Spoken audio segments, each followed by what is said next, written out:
दोस्तों, मैं आपका दोस्त आपके अपने YouTube मैकेनिक चैनल में आपका स्वागत करता हूं। दोस्तों, मैं राजस्थान के झालावाड़ जिले से हूँ। झालरापाटन में मेरी शॉप है। तो आज हम बात करेंगे स्वराज ट्रैक्टर 735 के बारे में।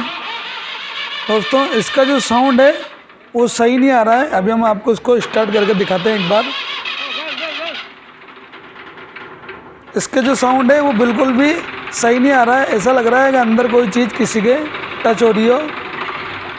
तो दोस्तों, अभी हमने इसको स्टार्ट किया और आपको रेस देके दिखा देते हैं एक बार।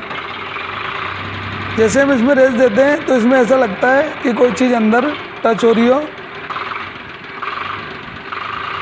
तो इसका क्या कारण है, क्या हो सकता है? ट्रैक्टर में बिल्कुल भी धुआं नहीं है। आप देख सकते हैं ट्रैक्टर धुआं नहीं देता है। सिर्फ इसका जो साउंड है वो सही नहीं आ रहा है। जो क्लियरिटी जो साउंड की आती है वो इसमें नहीं आ रही है। तो क्या कारण हो सकता है? इसके लिए हम एक बार इसके हेड उतार के चेक करेंगे कि आगे हो सकता है हेड में इसमें कोई दिक्कत हो। तो दोस्तों, अभी हमने इसका हेड उतारा है। और एक बात और मैं आपको बता दूं, ये हमारी शॉप पे नहीं था, ये हमारे दोस्त हैं, उनके पास ट्रैक्टर आया हुआ था, तो इसका ज़्यादा वीडियो में शूट नहीं कर पाया। तो अभी इसकी जो पिस्टन है इन पर निशान नहीं है। अभी आप देख सकते हैं इसके पिस्टन पे कोई निशान नहीं है। बाकी जो इसका इंटेक वाल है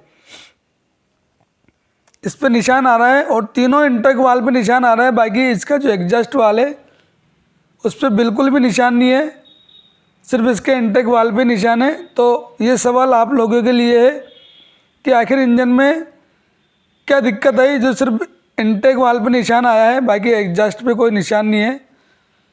तो इसका ज़्यादा मैं वीडियो बना नहीं पाया, इसलिए मैंने आपको ये सवाल दिया है कि इसमें क्या दिक्कत हो सकती है, मुझे कमेंट करके बताएं।